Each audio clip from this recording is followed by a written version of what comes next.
It was an election that Malaysia's government never expected to lose. But in May, after more than 60 years in power, the ruling party was thrown out. Now Malaysia's former Prime Minister Najib Razak faces charges of money laundering, abuse of power and criminal breach of trust. I'm Jolley. On this episode of 101 East, we speak to Najib Razak and ask what went wrong.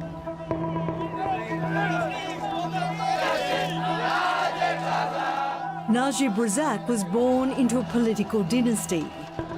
He entered politics while in his 20s, rising through the ranks to take the top job in 2009. Saya Muhammad Najib bin Najib Razak dengan sesungguhnya bersumpah. But his political career was plagued with scandal and allegations of corruption. The murder case of Altan Sharibu, a 28-year-old Mongolian translator whose body was blown to bits in the Malaysian jungle, has just about everything. Her death was allegedly linked to a corrupt defence deal, at a time when Najib was a Minister for Defence. 101 East covered the case in 2015. As a result, I was banned from the country. I'm being deported from Malaysia. I'm being escorted by about 5 customs agents and a man in military outfit. But it was the world's biggest financial scandal that would bring him down. Shortly after becoming Prime Minister, Najib set up a sovereign wealth fund, 1MDB, with the help of a young Malaysian entrepreneur, Jolley. $4.5 billion was allegedly siphoned out. Jolley gained a reputation for extravagant parties with celebrities, private jets and super yachts. Back in Malaysia, Najib's wife Rosmah revelled in a life of luxury, with designer bags and jewels. By the general election of 2018, public anger against Najib and his party thrust a newly united opposition into power. Yes, certain heads must fall.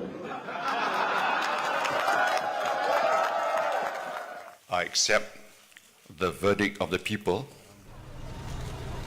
Najib's private residences were raided by police who confiscated $240 million worth of luxury goods. There were 284 boxes containing handbags, and there were 72 bags containing cash, jewellery and watches. Today, Najib faces almost 40 charges of money laundering and abuse of power. His wife Rosmah faces 17 charges of her own. The 1MDB scandal is being investigated by 6 different countries, including the Department of Justice in the United States. Mr. Najib, Yeah. Jolley, Yeah. nice to meet you. Pleased to meet you. Please Yeah. take a seat. Thank you.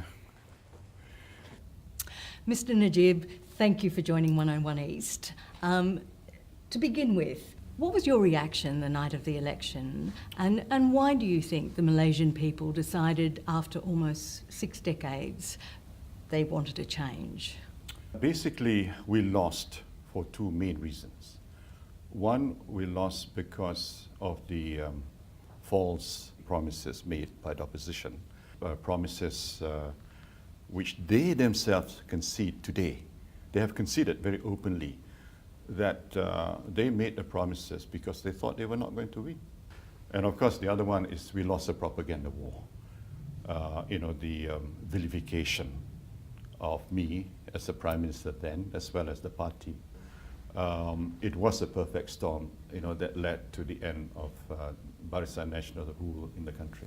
But let's go to some of those propaganda claims that were made, that you say were propaganda claims. I mean, what do you say to those who accuse your government of having been a kleptocracy, of having been involved in one of the biggest heists the world has ever seen? You know, the alleged misappropriation of $4.5 billion from the country's sovereign wealth fund, 1MDB. Well, first of all, it's not true that our government was a kleptocratic government, because the main point was that I returned more than $620 million back.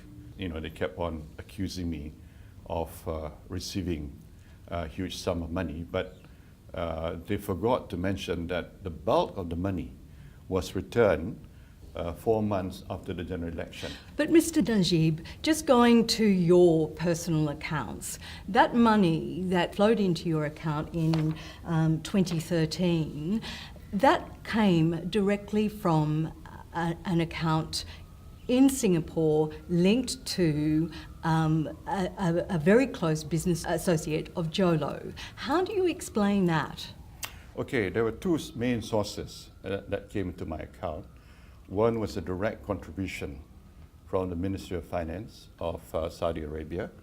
That has been proven in terms of wire transfer. But according to the United States Department of Justice report, that money originated in an account controlled by Jolley, and then it went into the Saudi account, and then it flowed to your account. There are two. One was established, it came from the Ministry of Finance, Saudi. That was also confirmed by the DOJ report. If you put yourself in my position, when King Abdullah, the late King Abdullah, committed to support me, I assumed that everything was going to be done in a proper way, and I would not have any knowledge of who owns the fund. But you were the Prime Minister of this country, you were the Minister for Finance, you were also the Chairman of the 1MDB Advisory Committee. Shouldn't you have wanted to know where exactly that money was coming from? Sure, I wanted to know, but after receiving the commitment from King Abdullah and subsequent letters that were sent to me, I assumed everything would be fine.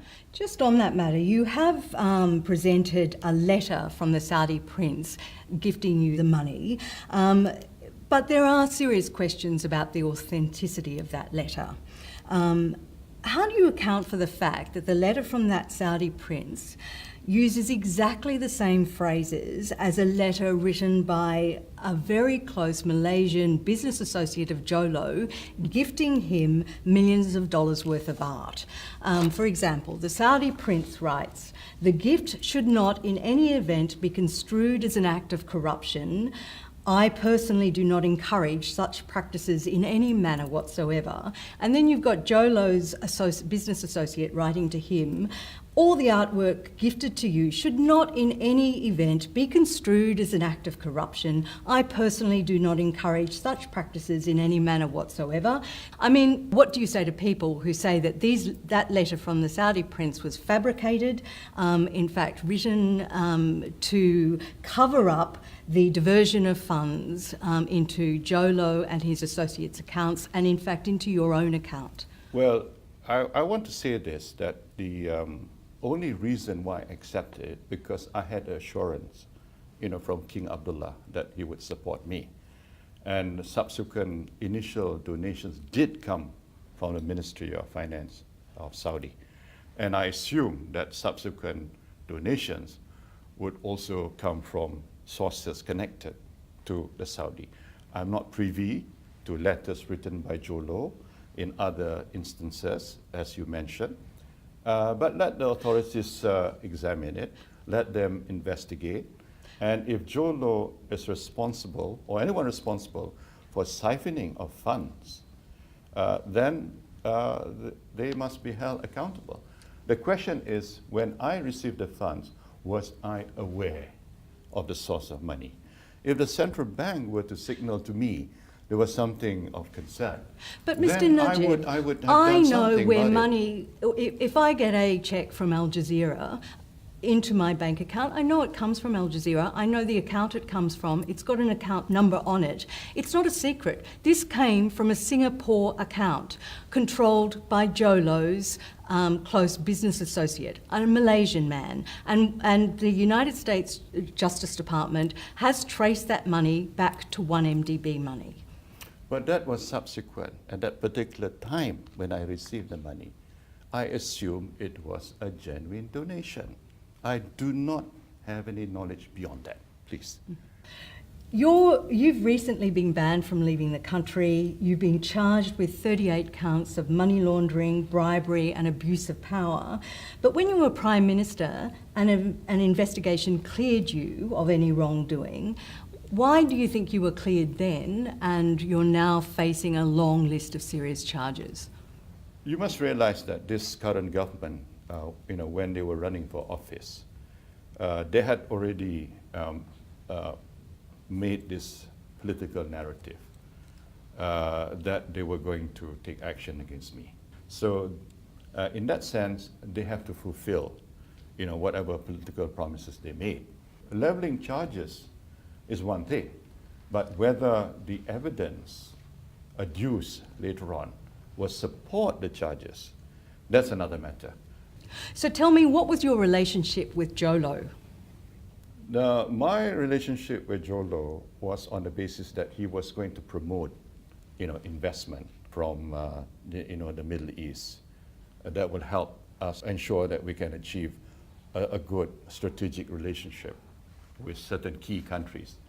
And he was very close to the royal families, particularly in UAE as well as in Saudi. So I saw him as creating value, that could help us. That was the main reason. But there are 6 investigations going on around the world into corruption related to 1MDB. What does that tell you about what went on? Yeah, there were things that went wrong in 1MDB, but don't stop at just Jolley, but get others involved as well, because there are other international figures who are probably allegedly involved. They must also, be investigated. They must also be questioned. Who benefited? Who really benefited from the whole 1MDB issue? This is what I would like to know too. Well, some people would say that you benefited. For example, that money, the $620 million that you returned back into the account of Jolley's close business associate in Singapore, $27 million worth of that was used to purchase a 22-carat pink diamond pendant for your wife. What do you say in response to that? As far as I'm concerned, there was a gift made by Sheikh Mansour. And for an international audience, could you please explain who Shah Mansour is? Sheikh Mansour is the brother of the Crown Prince, Sheikh Mohammed bin Zayed. They call him MBZ. And we know that Jolley was a close associate of Sheikh Mansour and the others in UAE. But this was a gift from Jolley and the... Let me just finish that, please. There was a gift given by Sheikh Mansour, but subsequently my wife did not receive it. So that's a matter of dispute, what's happened to the pink diamond. But let the authorities investigate. But the Department of Justice, the United States Department of Justice, traces that money to the purchase of that pink diamond pendant, and they have conversations between the jeweller, your wife, Jolley, clearly giving evidence that he bought your wife a $27 million pink diamond with 1MD money. No, as far as I'm concerned, when it was presented initially to me, it was presented as a gift from Sheikh Mansour, okay? If I knew it was coming from 1MD money, I wouldn't accept it at all. But Mr. Najib, who would know where it came from? Who paid for it? We wouldn't know. Given that your annual official income is less than $70,000 a year, were you not concerned that this was going to look really bad? There's a culture in the Middle East that expensive presents are given. But $27 million. Nobody knew the it's- value. We didn't know the value of the money, okay, or the present. And I can tell you, But your there are wife did presents- know the value of it because she'd been with Jolo to the jeweler and looked at this, tried it on. There's records of all of this. How do you account for the fact that she didn't know, or you didn't know, the value of this pink diamond? I really didn't know the value of the pink diamond. I mean, there could be some degree of estimation of the value. But mind you, as head of government, we have received expensive presents from other monarchs in the region. And that is their culture. And that culture is still going on. And I do know that, you know, in other countries, of course, there is a regulation that you have to declare presents. But in Malaysia, there is no regulation. Well, of I that understand nature. that there is. No, There is if a politician in this country receives a gift worth more than $120, then they have to declare it. No, That's no, no. according to the Malaysian Anti-Corruption Commission. There is no law relating to gifts from dignitaries from other countries. Because I do know that my predecessors also received expensive presents. But there is no regulation for it to be declared or handed over to the government. Let's go to another member of your family, your stepson, who is a close friend of Jolo. Around 2012, more than $200 million from 1MDB funds, allegedly, was transferred into his Singapore account.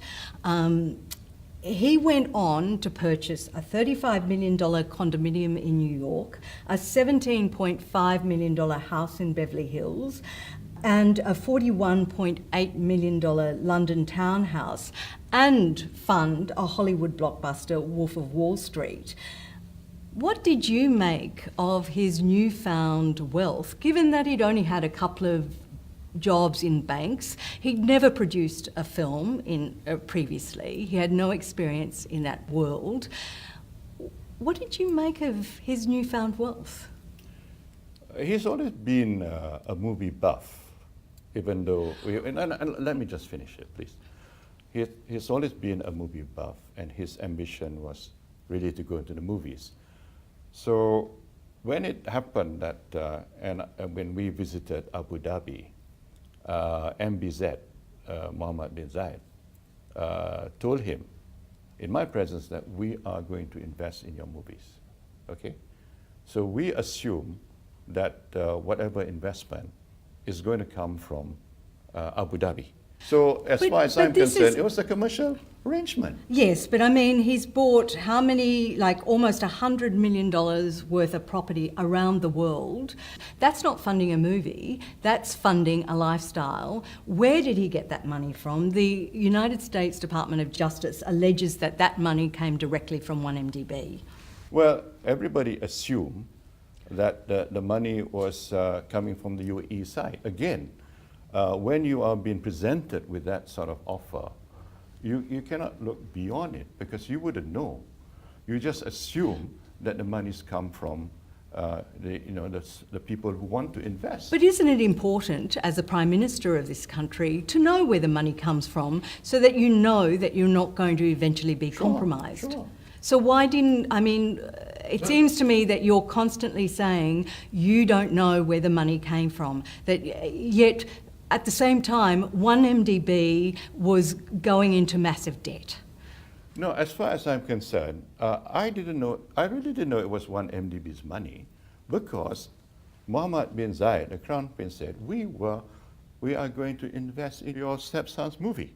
So that was his statement. Do you now acknowledge that it must have been 1MDB money, given that the US Department of Justice has moved to seize your stepson's properties and he's also made a settlement of $60 million? Do you now accept that he was the beneficiary of 1MDB money?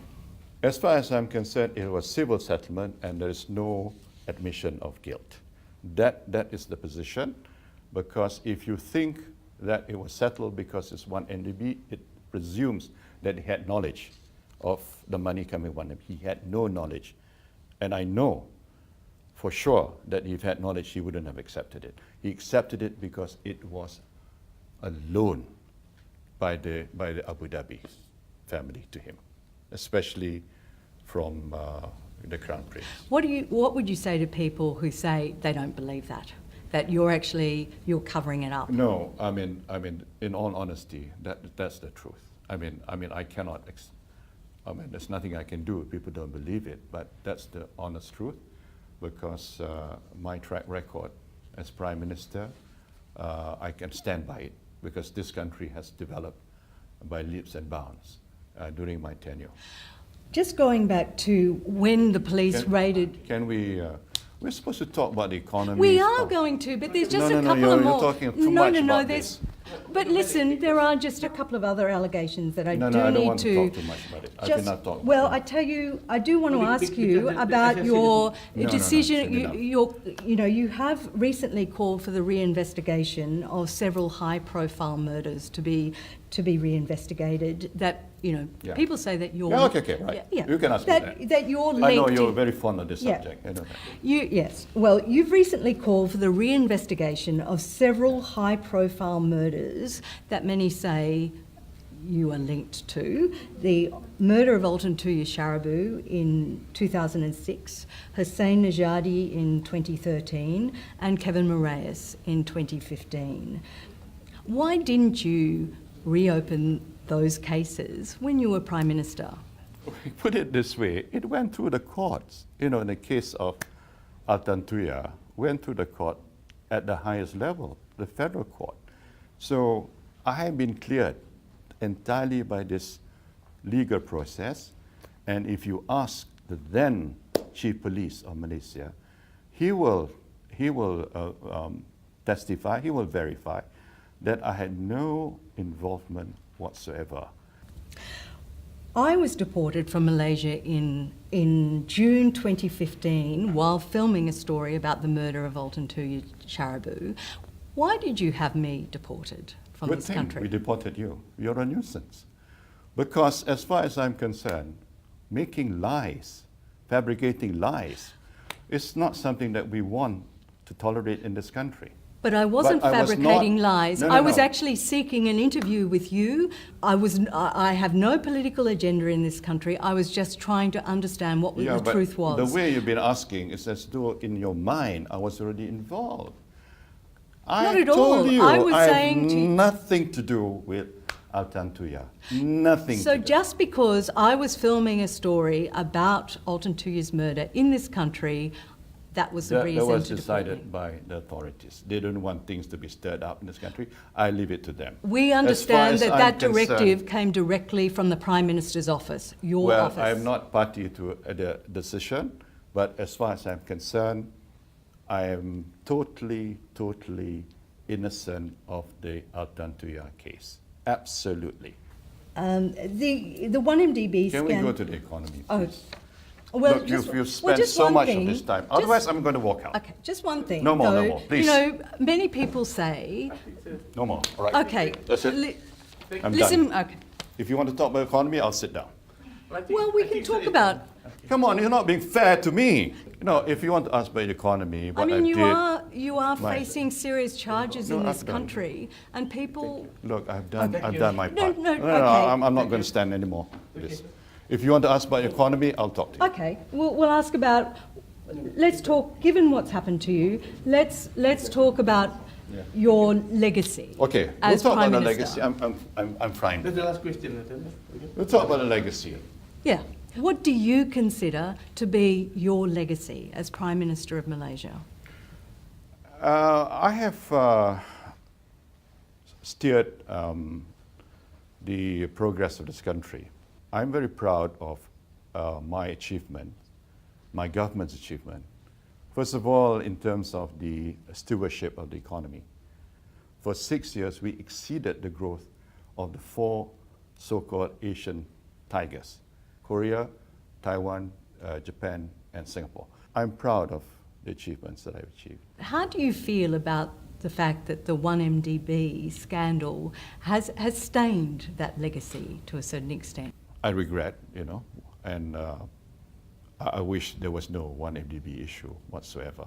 Jolo. Thank you. Oh, Thank no, you, no. thank you, Can I thank you. just ask you about Jolo? Because no, it is enough. important. No, it's enough. It It's is. enough. Why do You're you coming think back he? to Jolo? Why? No. Just you. He's. Okay, it's enough. But Mr. Najib, it is important because people are asking. He has been charged with money laundering and he's evading arrest. You're facing arrest. He's not. I think it's really important that you talk about how you feel about that. No, I mean, let them take action against Joe Low. I mean, I'm not in the government now. Let the government pursue him. That's as far as I'm concerned. Yeah, but why do you think he is evading arrest? He Yeah, I mean, hasn't you have to spoken ask- out in Should support ask of me. you, I am not in touch with him anymore. but he hasn't spoken out in support of you. Please follow him. Please follow up with him. Thank You want us to follow up with him? Well, do whatever I you mean, need do to you do. blame him for any of this? Look, as I said, my position is clear. A lot of things going to court, so I think it's better. Yeah, let the process with law takes its course. I think Let better. it take its Because a course. lot of things. When was the last time you Okay, communicated? it's enough. Thank you. Okay. Thank you. Thank you. Thank you, Mr. Najib.